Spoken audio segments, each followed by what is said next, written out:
Hello, I'm Kaylin Smith, and welcome to The Real. As we can tell, 2020 has been rough on all of us, especially the education system. But the events that have happened have not kept the students or staff at EC3 and our local high schools from working hard.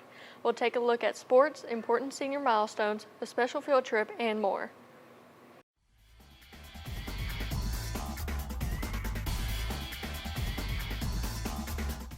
Now, we can all agree that this year has been pretty hectic, but that doesn't stop us. Here in Hardin County, as seniors are looking forward to leaving school and maybe going to college, they have also been filling out FAFSA applications to prepare. Bradley brings us the story. So although 2020 has been a crazy year, students are still headed towards college. With that being said, filling out the FAFSA is still important to all seniors. FAFSA stands for Free Application for Federal Student Aid, and I want to repeat that, Free Application for Federal Student Aid. I stress that word because sometimes parents, students, they may Google FAFSA and it may take them to the wrong website where they may have to pay a fee, and if they go to the correct website, there's no fee. So filling out the financial aid is a free service. Our outreach counselor from Kia, Tony Wiley, recently visited EC3 to explain the process of the FAFSA to all of our seniors. Apply to colleges by December 1st because some of them have scholarships that are tagged to the first day of December. And applying does not mean you have to go there. It just means you're thinking about it. And you may be surprised by the end of the year what school really is your best choice. And a lot of things are going to play into that. What do you want out of your college? We're going to look at that too, and some other things. And then the other thing we're going to do this fall is actually how to pay for college. I first heard about FAFSA my freshman year because when you come into high school, of course, there's always announcements about FAFSA for the seniors, but I never really knew what it was until last year when I got into an early college program and they said, oh, this is tuition money, this is scholarship to help any financially struggling seniors, to help them get any kind of new opportunity in college. And then I really studied into it this year and I learned more and more how it can benefit me and get me through life in college. Again, our friends at Kia, the Keys Scholarship Office, they publish these every year for students and families, and it's a guide to getting into college. And the front of the book just talks about, I'm thinking about college, what are the steps I need to take? And then the middle of the book really breaks down, okay, I'm going to do this, now how am I going to pay for college? So in this little publication, it really spells out all of financial aid, work study, grants, loans, military benefits, just to name a few of the financial aid options. And then in the back of the book, it has every college in Kentucky. It has their contact information, their financial aid office listed, their programs and degrees that they offer. Just a wonderful resource for students and families. The biggest roadblock is the fact that I need my parents' information as well. I couldn't just go in and do it myself, and I didn't know that going into it. So I tried to fill it out, and that was my first major roadblock was, oh, I'm at school where my parents aren't at, and I'm trying to fill out FAFSA where I need their information. We want them to know that they have a lot of resources as well. I would say talk to your counselors about it, or talk to any senior friends you may have as they're filling it out. I'd be like, hey, what kind of information did you need? What did you put? What kind of benefits did you get? Just so you can start thinking about how you want to fill out your FAFSA and who you need to be talking to. That way you're ready on the first day, because the sooner you fill it out, the better it is. In effect, in our state, if you are interested, depending on what you want to go into, we have college paid for. Now it just gets down to you to figure out, what do I want to study? Which college might I want to go to? And which of these type of things are going to help me pay for it? What do I need to do to make that dream happen?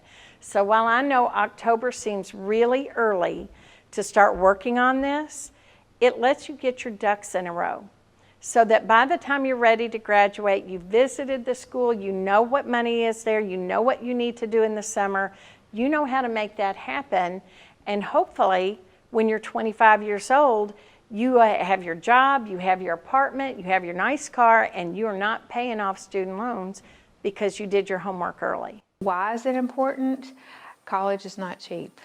No matter what type of college a student may attend, if it's a community college, a public university, or private school or university, there's no school out there that's cheap anymore. So filling out the FAFSA is something every student needs to do, no matter what their household income is. And it turns out it's a lot more than I thought it was, but the payoff is going to be way greater than I ever thought it could be as well.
Next up, Central Hardin hosted the JROTC Raiders Cup. Although it looked a little different from past years, it was still a fun day.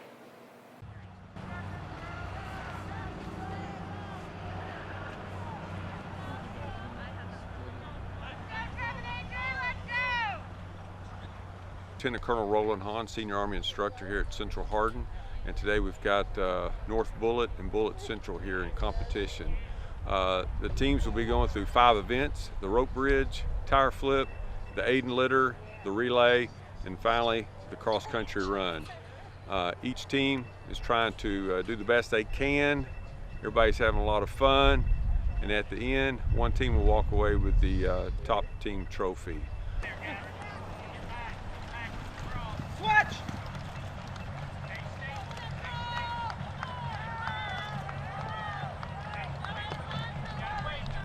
I'm Captain Walker. I'm an assistant professor of military science at the University of Louisville, Army ROTC. I'm also a former high school teacher here at Central Hardin High School, so I'm glad to be back and glad to be supporting all the JROTC students that we have here. I have several volunteers from the University of Louisville, Army ROTC here with me today. My name is Cadet Kotarski. I'm a junior at Bellarmine University and an MS3 cadet in the University of Louisville's Army ROTC program. I'm also a graduate of John Hardin High School here in Elizabethtown, where I did junior ROTC for all 4 years of high school. My name is Second Lieutenant Harper. I'm from the University of Louisville. I'm a Gold Bar recruiter with the University of Louisville. We came out here today to just make sure that all these folks were aware of the different scholarship opportunities that we're offering at the University of Louisville regarding ROTC. Essentially what it comes down to is we will pay for people's school and we will pay for people to train to become an officer in the United States Army. Proud of all we have done, fighting till the battle's won, and the Army goes rolling. Doing JROTC in high school has really prepared me for college ROTC. One, and just the basic things like how to march, basic military etiquette, things like that, but also just kind of preparing me to have a team mindset.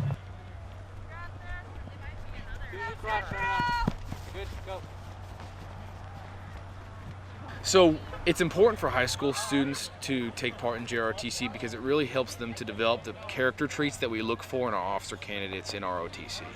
We look for go-getters, people who have good character. Character is one of the most important things when it comes to the folks that we're looking for. Well, we're at the end of the 10th Annual Hardin County Cup, and I tell you what, it came down to the last couple of events to figure out who was going to win. But I'm happy to say that Central Hardin Team 1 came in first, Central Hardin Team 2 came in second. But we want to thank the University of Louisville, ROTC, Western Kentucky University ROTC, and our own home Kentucky National Guard for coming out, serving as volunteers and as judges. The kids really look up to them, and they know they're getting the best judges possible.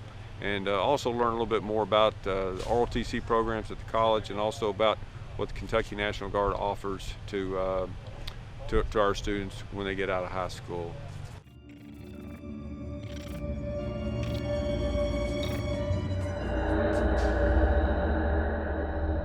Tiff, like the governor said we have to like wear a mask and wash our hands.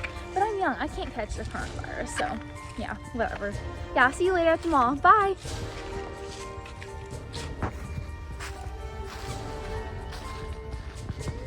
No mask.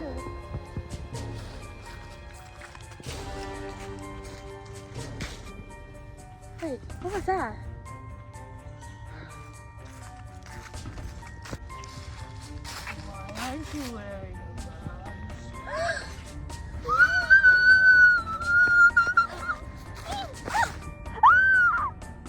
Kids, make sure to wear your mask, wash your hands, and social distance so you're safe from Corona. Veterans Day comes around each year on November 11th, and our schools always find a way to honor our veterans. Let's take a look at how one elementary school still made it happen this year.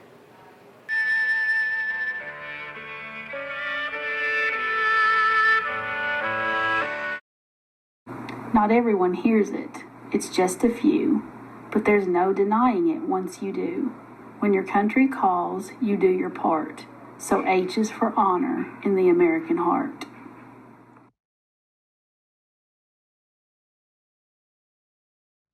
A true American hero by Aiden Gregory.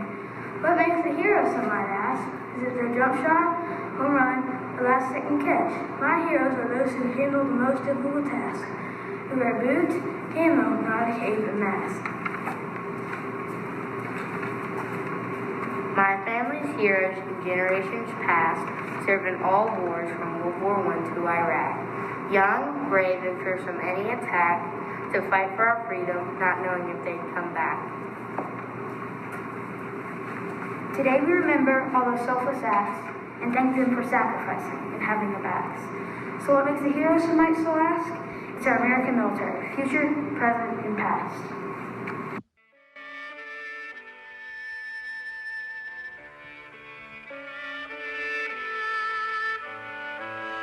Sometimes I think about America, about her struggles through the years. I think of people who did what they had to do with the strength to act through their fears.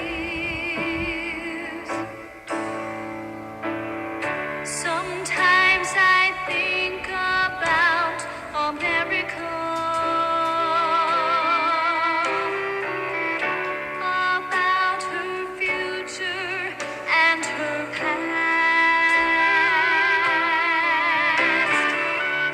I know I'm blessed to be living in liberty in a land where freedom will last. For the heroes, for the patriots, for the soldiers, for all the pioneers, I will always be an American, and I'll always cry American tea.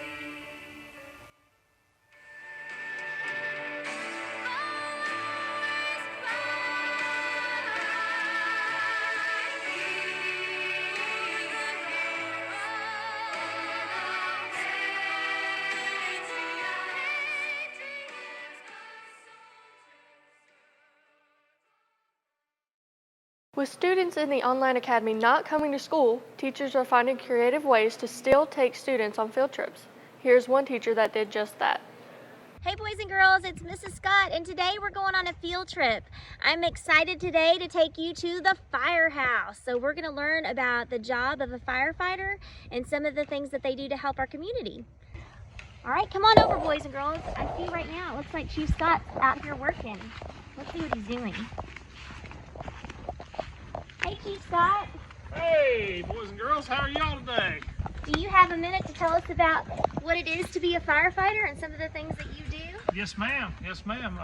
Would you like to take a tour of the fire station? Sure. Okay, let's do that.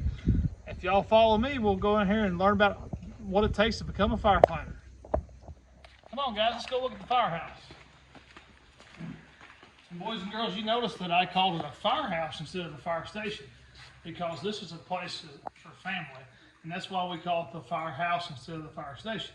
So that's another little thing you learned today. So, okay, this is the truck base, and here's where we keep all of our fire trucks. We keep 2 tanker trucks here that hauls water, and then we keep an engine over here that pumps water.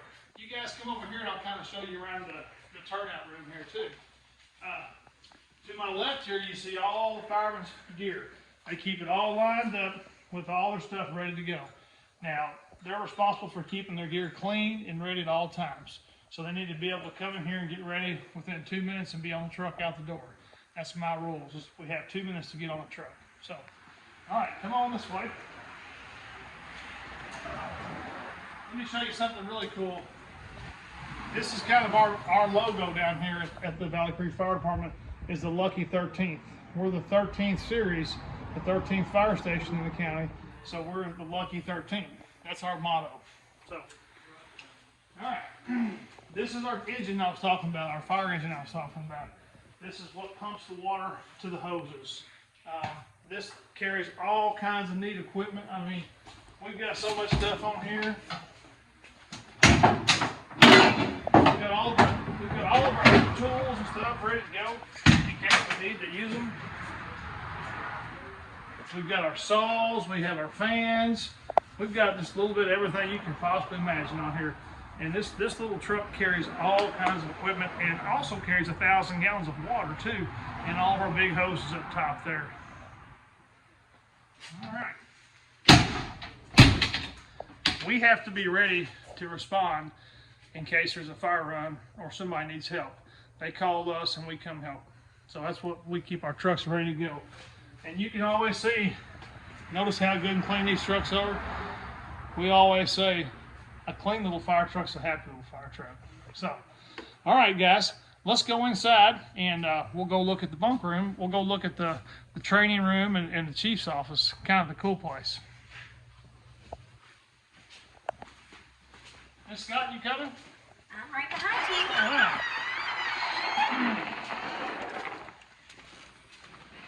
you. Okay, this is the inside of the fire station. This is where we do our business at. We have our meetings. We do all of our trainings here, and you can see the camera can show you. We have a big screen here. We project all of our stuff up there, and we do our talking and our training and stuff here. So, all right, kind of a neat thing. I'll just go ahead and tell you, boys and girls.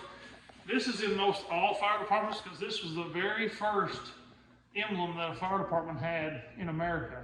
That was the insurance company fire departments. So that was the first fire symbol ever in America.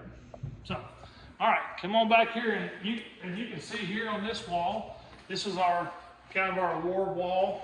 We've got all of our Crew Save for Children stuff on there. We've got plaques for certain people on here. Just a lot of our accomplishments we're really proud of.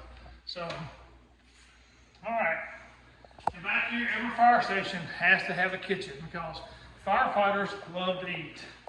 We all like to eat food. So, you can kind of see this is our small little kitchen, but we do a lot of cooking. We do a lot of cooking in this small little kitchen back here. It's just like a regular house. We got to cook our meals and eat and stuff here too. So, come on this way. I'll show you where the guys kind of relax at.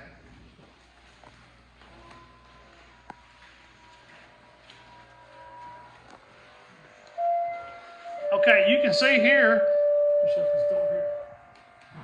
You can see the guys got a TV and they've got recliners and kind of couches. They just come in here to relax. You know, this is what we wanted this room for. Just a place for them to kick back and relax when they're here away from their families down here helping us. So sometimes we have to come here and we have to stay long hours in time. So we want the guys to be comfortable and the girls, guys and girls, we have girl firefighters too. So And you can kind of see this is kind of the room they kind of hang out in. Now, you can also see the exercise equipment. We encourage them to come down here and use that exercise equipment. That keeps them in physical shape. That keeps them in physical shape to be able to fight fires. So, y'all come up here, I'll show you my office.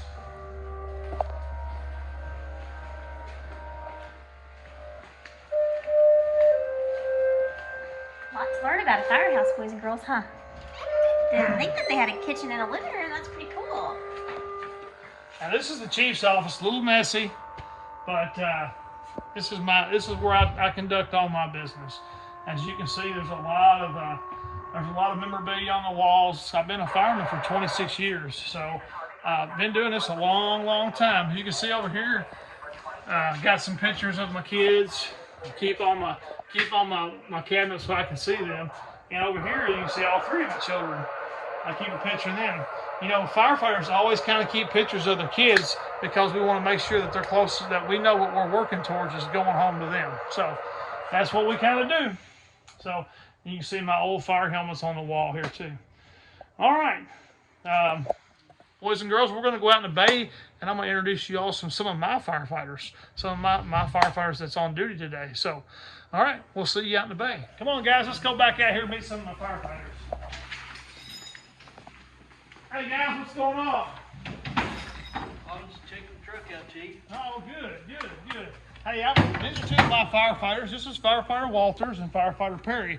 I'm going to let them do a little talking today to you about what they do, what kind of gear we wear, what's their responsibilities as a firefighter, and we'll talk a little bit about some fire prevention and home safety plans too, because that's really, really important that you all understand when I tell you about home safety plans, because I believe I'm going to have Miss Scott make a little test. I want some questions back to you guys about this home safety stuff. So, all right. So, guys, go ahead and start talking about what you all do and what kind of gear you got on. So what we have on right now are bunker pants. This is what keeps our legs from getting burned. We have pretty thick boots on so we can walk on the hot stuff, or if a nail's in the floor, it doesn't go through our foot. We have thick gloves to keep our hands from getting burned. And if Tyler will turn around here, you'll see that the bunkers go up on the back of your back about midway, so it keeps the water from running down. When we crawl and our jackets pull up, this right here is the Nomex. This keeps our ears from getting burned. And this, of course, is the helmet that keeps our head. And then the back of the helmet's curved to let the water run off so it doesn't run down the back of our necks. And then Tyler can talk to you about the jackets. So, as Zach mentioned, our gear is set up to protect us for not only fire, but different kind of stuff. It's like water. All of our gear has 3 different layers to it, so it's kind of waterproof for a little bit, but not as much as you'd think.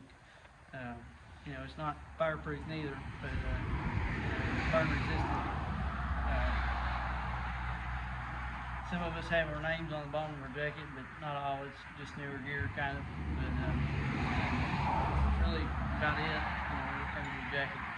Okay, they're going to go ahead and put their gear on, and Miss Scott's going to ask some questions to the guys about their gear. So, Miss Scott, go ahead. So it looks pretty heavy. So about how much does it weigh? It looks like it got a lot to it there. Yeah, it weighs about 60 pounds. Yeah. Wow. That's 60 pounds dry. Yeah. So understand, when these guys are suited up and when they're fighting fire, these have moisture barriers inside of them.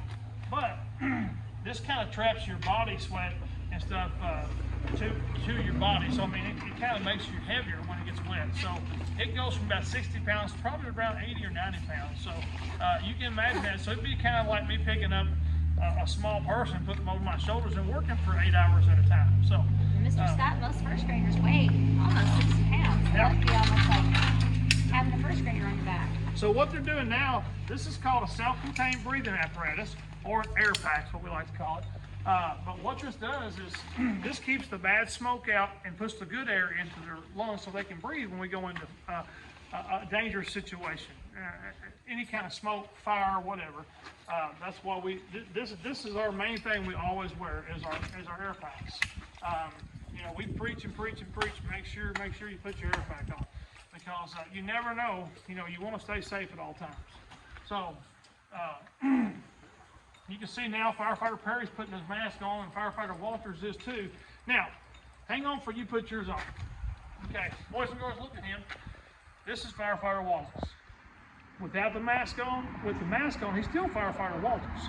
You don't ever be scared of these guys. These guys are here to help you. They might look kind of scary with all their stuff on, but I promise you they're not. They're good guys, and they're there to help you. So, and we'll talk a little bit more about that, about not hiding when a firefighter comes to help you. So, go ahead, guys. Kind of like we're wearing our masks now to keep ourselves safe. In our different times, they have to keep their mask. They wear this all the time. So yes, they do look a little different, but that's what helps them breathe, so they can come in and help you.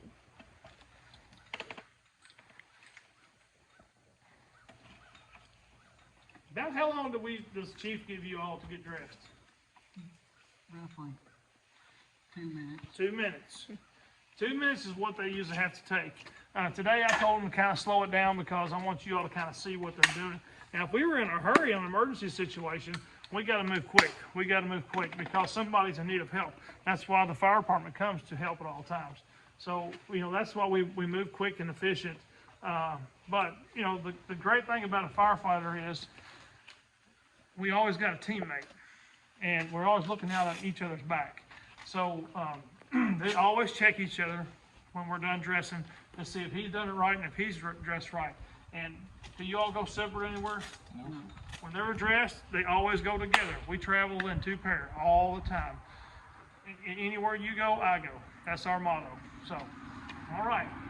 Looks like they're about all suited up. So, Mr. Cameraman, if you was kind of get in kind of close to them, zoom in on them, just kind of look, take a look at them. Now, see? Now, we'll go back over this real quick.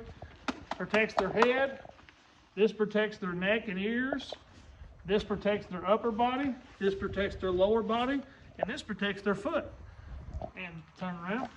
And this protects their lungs, so they can breathe inside the fire. That's why they wear all this. All right. So, with that being said, I'm gonna kind of, y'all go ahead and take your stuff off there. Okay, Mr. Scott, can you tell us a little bit about what we can do to keep ourselves safe at home? Well, there's a lot of different things, and you know, kind of what we're going to talk a little bit about today is about some fire prevention, fire safety tips. We'll talk about how to get out of the house. That's the one main thing. We'll talk about having a meeting place in the front yard of your house. We'll talk about what to do in case that there's a fire inside your house too. But let's start by saying, what is the most important number, guys, that we should know to call in the case of emergency? 911. 911, very good. Can you guys say that with me? 911. Come on, guys. 911. That's what the number you need now. We don't need to play with that number because that's a serious emergency number. So make sure when you call 911 that you have an emergency. But that's the number you call for help. Okay. And Mr. Scott, can I add something? And if you do call for help, they're going to ask you some questions. So the main thing that you need to be able to tell them is what your name is and where you live. So if you don't know your address, that's a good thing to learn. If you're staying with family or friends, also try to get to know their address so that if you do have an emergency, you can tell them those things. Right. That's right. It's very important information because if you don't give that stuff to us, you know, we kind of need to know where we're coming to. So that's the good thing about 911. And our dispatchers will ask you all those questions and make sure that's the good information you should be able to learn at this age. So yeah, so we'll get together about coming outside of the house. You need to have a meeting place, and that's a simple thing. As I know with my family, you know, we go outside. We have a tree out front. That way, if something's on fire, then we know where our kids are going to be at. Now, that's our meeting spot. So, you know, that's where everybody meets is around that tree. So, does that kind of answer your question there, Ms. Scott? I think that sounds like a good idea. So if our house is on fire, and what should we do? Should we stay in there? Should we try to get out? What exactly should we do? I'm going to ask some of my firefighters these questions. So, if you guys, another firefighter came up on us. This is firefighter Presley. she's a brand new firefighter now. She's a girl. So I told you all a minute ago back there that, you know, girls can be firefighters too. And she just started. So she's one of our new recruits, and she's a firefighter, and she's also my daughter. So let's start talking a little bit. We'll start over here with Firefighter Perry. Kind of talk about what we should do if we wake up tonight and our house is on fire. Well, the first thing you need to do is stay low. The heat and the smoke is going to rise, and you're going to have 10 to 12 inches from the bottom of the smoke to the floor. That is plenty of room of clean air that you can crawl through. And then after that, when you come to your door, if your door is shut, you need to feel the back of your door with the back of your hand. It's a sensitive spot on your body, and you'll be able to feel, because the fire could be on the back side of your door and you not know it. But if you feel heat, you don't need to open the door, because it allows what they call a flow path to come in there and put you in serious danger.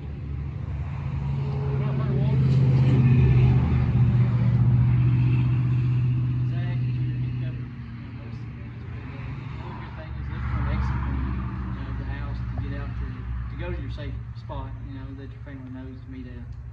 So, what would be an exit point? You know, if you have a window, you know, it's not way too high off the ground, you know, on the first level of the house, you can go out of it. You know, if you got something small in your room or anything, it don't take much to break the window out or raise it up and pop the screen up, you know how to. So, you know, that's some stuff that you could be working on with your parents. Yeah. Is how to get out of the house in a bad situation. So that's kind of. Firefighter Presley, do you have anything? Main thing to do is stay low, and if you can't get out of the house, then just wait for a firefighter to come and save you. And don't hide. Don't hide. You know, when we're coming in there, guys, when we get inside of a house fire, I'm going to tell you, it's very dark. We can't see. You know, a firefighter operates all about feel. So we got to be able to, when we're feeling, to feel you. And you'll hear us talking. Hey, this is the fire department. We're here. Then you come up to us and say, I'm right here, Mr. Firefighter. Then we'll help you get out. So, boys and girls, please stay calm. Because if you don't stay, I know sometimes when you get put in emergency situations, you get nervous and you get anxious. Just stay calm. Stay calm. Help is coming. Your parents can help you. Firefighters can help you. Stay calm. Just be calm. Just try to stay calm. So, all right, Miss Scott. Right. Well, I think, Mr. Scott, I think you really covered it. And I don't want to take too much of your time because I know that you guys are very busy.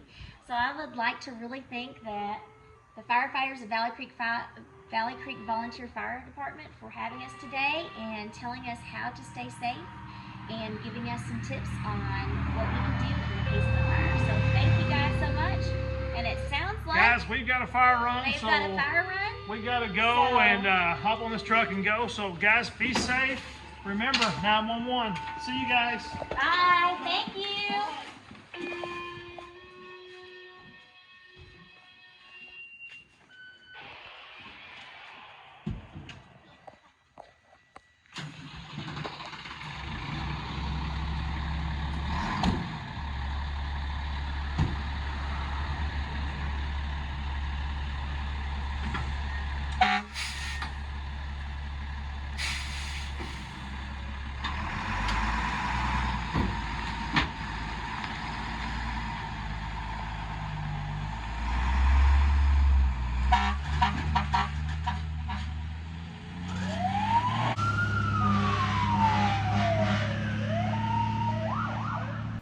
Well, that's it for this episode of The Real. Until next time, stay safe and healthy.